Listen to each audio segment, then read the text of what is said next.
सभी भाइयों को नमस्कार। हम आज की वीडियो में हिटाची कम्युनिकेशन के बारे में बात करेंगे, जिसके अंदर इंडक्टर बेस्ड कम्युनिकेशन यूज होता है। ये है इंडक्टर, ये हमारी इंडोर की बोर्ड है। ये है इंडक्टर, इसके अंदर ये पूरा कम्युनिकेशन का सेक्शन है। ऐसा ही नेटवर्क का सेम आउटडोर के अंदर बना होता है। मैं दिखा रहा हूँ आपको। ये आउटडोर की पीसीबी है, इसके अंदर भी ये इंडक्टर लगा हुआ है। जितना नेटवर्क का इंडोर में बना हुआ है उतना ही नेटवर्क आउटडोर में भी बना होता है। हिटाची में जनरली फोटो कपलर वाला भी कम्युनिकेशन होता है, लेकिन ये वाले मॉडल में इंडक्टर बेस्ड कम्युनिकेशन दिया हुआ है। आज की इस वीडियो में हम इसी के बारे में बात करेंगे। ये सर्किट डायग्राम है मेरे पास, इसी बोर्ड का है। इसी बोर्ड का है। पीसीबी का मॉडल नंबर ये है, यहाँ से आप मिला सकते हैं।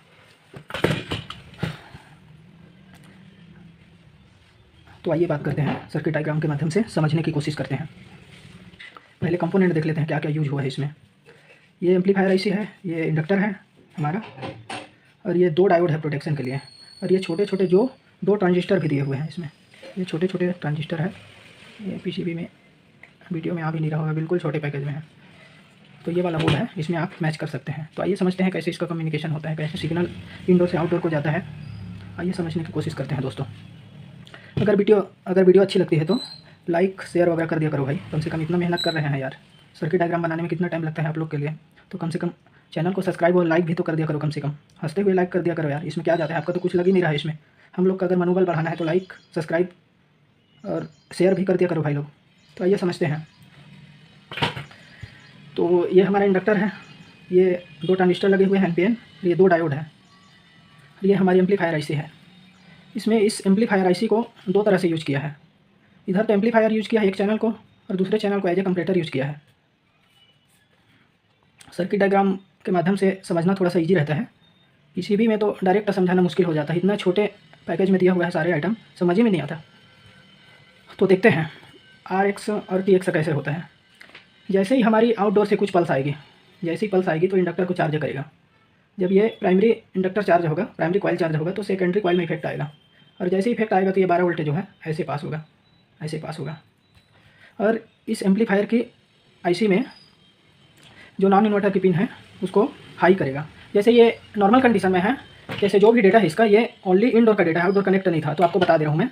नॉर्मल कंडीशन में पहले चैनल का इन्वर्टिंग पिन 2.9 वोल्ट के आसपास आएगी, और नॉन इन्वर्टिंग जो पिन है वो 2.5 के वोल्ट के आसपास रहेगी। और ये आउटपुट जो है 0 रहेगा। यहाँ मैं लिख भी दिया हूँ। 1 number pin 0 volt, 2 number pin 2.9 volt, 3 number pin 2.3 volt. तो नॉर्मल कंडीशन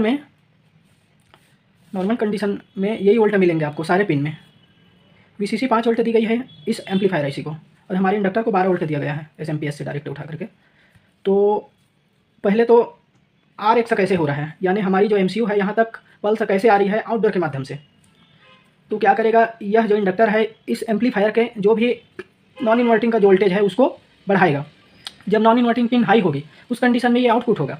नॉर्मल कंडीशन में तो जब ये हमारी इन्वर्टिंग पिन हाई रहेगी तो आउटपुट तो 0 आएगा ही यहाँ पे। और जब हमारी नॉन इन्वर्टिंग पिन हाई होगी, जब ये इंडक्टर चार्ज होगा, तो ये वाली जो डिवाइडिंग जो वोल्ट है इसको हाई करेगा। जिस समय ये हाई होगा हमारा आउटपुट भी हाई होगा, 0 जो रहेगा हाई होगा। तो पहले चैनल का तो काम हो गया। जैसे ही इंडक्टर चार्ज होगा, आउटडोर से पल्स आएगी। जैसे ही आउटडोर से पल्स आएगी तो इंडक्टर चार्ज होगा और इस नॉन इन्वर्टिंग पिन को हाई कर देगा, पूरे वोल्ट डिवाइड हो जाएंगे। ये नॉर्मल कंडीशन में 2.5 वोल्ट मिलेंगे, और जैसे ही इंडक्टर चार्ज होगा, जैसे ही आउटडोर से पल्स आएगी इंडक्टर चार्ज होगा, और ये डिवाइडिंग जो वोल्टेज है वो बढ़ जाएगा। जैसे ही डिवाइडिंग वोल्ट बढ़ेगा तो नॉन इन्वर्टिंग पिन हाई हो जाएगी, और हमारा जो आउटपुट है एक चैनल का, पहले चैनल का, वो हाई हो जाएगा। और इसका जो एम्पलीफायर आईसी का जो आउटपुट है उसको हम लोग दूसरी चैनल के इन्वर्टिंग पिन को दे दिए हैं। ठीक है, जस्ट उल्टा होगा इधर। जैसे इधर हम क्या है, नॉन इन्वर्टिंग पिन को हाई कर रहे हैं इंडक्टर चार्ज करके, वैसे ही जब ये आउटपुट हाई होगी तो इसका जो नॉन इन्वर्टिंग है वो लो हो जाएगा। जिस टाइम इसका नॉन इन्वर्टिंग लो होगा उस टाइम यहाँ 0 वोल्ट मिलेंगे। ठीक है, ये 5 वोल्ट पुल अप है यहाँ पे। MCU को तो 5 वोल्ट मिलता है ऑफ कंडीशन में, और ऑन कंडीशन में जो भी आउटपुट होगा, जब हमारी सेकेंड चैनल की पिन जो है नॉर्मल कंडीशन में ये नॉन इन्वर्टिंग पिन हाई रहेगी, जब इंडक्टर चार्ज होगा इसकी आउटपुट इसकी इन्वर्टिंग पिन को हाई करेगी तो आउटपुट भी लो हो जाएगा। इधर जो 5 वोल्ट हो रहा है वो लो हो जाएगा, 0 हो जाएगा। और जैसे ही 0 होगा तो इसमें क्या है, 5 वोल्ट जो पुल अप है वो 0 होगा। यानी हमारी जब pin non inverting pin high रहेगी तो यहाँ 0 वोल्ट मिलेगा, और जैसे ही इन्वर्टिंग पिन में कुछ वोल्ट बनेंगे, इसका जो आउटपुट होगा वो यहाँ पे आ जाएगा इन्वर्टिंग पिन पे। तो इन्वर्टिंग पिन क्या है, लो हो जाएगी, उस कंडीशन में ये आउटपुट देगा। ठीक है, इन्वर्टिंग पिन जब लो हो जाएगी और इन्वर्टिंग पिन जब हाई हो जाएगी तो वहाँ यहाँ आउटपुट मिलेगा। तो हमारा MC को क्या है, RX पॉइंट मान लेते हैं, ये हमारा RX पॉइंट है, यहाँ से सिग्नल रिसीव हो रहा है। ठीक है, तो जिस टाइम हमारी नॉन इन्वर्टिंग पिन हाई रहेगी उस टाइम आउटपुट मिलेगा 5 वोल्ट पुल अप करके। ये 5 वोल्ट हमारे ये ऑफ कंडीशन में रहेगा। जैसे ही सिग्नल इधर से आया, ये पिन हाई हुई, चैनल ऑपरेशनल एम्पलीफायर की चैनल 1 नंबर पिन से अगर हाई सिग्नल मिलता है इन्वर्टिंग पिन को, तो यहाँ पे क्या होगा, इन्वर्टिंग पिन से नॉन इन्वर्टिंग पिन की जो वैल्यू है कम हो जाएगी। उस कंडीशन में ये क्या है, 0 आउटपुट करेगा। ये पिन हमारी हाई हो जाएगी, इसके थ्रू इसका आउटपुट यहाँ यूज कर रहे हैं, तो डिवाइडर के थ्रू यहाँ कुछ वोल्टेज बनेंगे और जो हमारी नॉन इन्वर्टिंग की जो वोल्टेज है उससे ज़्यादा हमारी इन्वर्टिंग पिन की, सिंपल भाषा में एक बार समझते हैं, जब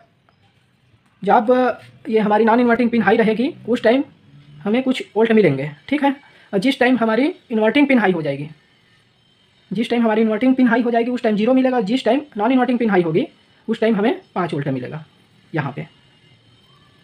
इसी तरह से ये काम चलता रहता है। ये तो RX की हो गई। अब TX को देख लेते हैं। ये हमारी TX के लिए कपलर लगा हुआ है। जैसे ही ये हमारा इंडोर की MCU सिग्नल भेजेगा, इस ट्रांजिस्टर को ऑन करेगा। जैसे ही ट्रांजिस्टर ऑन होगा, ये करंट ऐसे फ्लो हो जाएगा और इस इंडक्टर को फिर से चार्ज करेगा। ये एक प्रकार से एज ए रिले काम कर रहा है, लेकिन ये प्राइमरी, इधर के लिए ये प्राइमरी हो गया, तो इसको इफेक्ट करेगी। ये जब कॉइल इफेक्ट होगी तो हमारे आउटडोर की जो भी ऐसा नेटवर्क होगा वहाँ भी वही कार्यक्रम चलेगा और आगे यह सिग्नल चलता रहेगा। इसी तरह से हिटाची में कम्युनिकेशन होता है। बाकी तो और कुछ नहीं है, खाली डिवाइडर बन रहा है। यहाँ भी डिवाइडिंग है, यहाँ भी डिवाइडर है, सारे जगह डिवाइडर बन रहा है। ऐसा ही हमारा जो कम्युनिकेशन का सर्किट है चलता है। ठीक है दोस्तों, आज की वीडियो में इतना ही।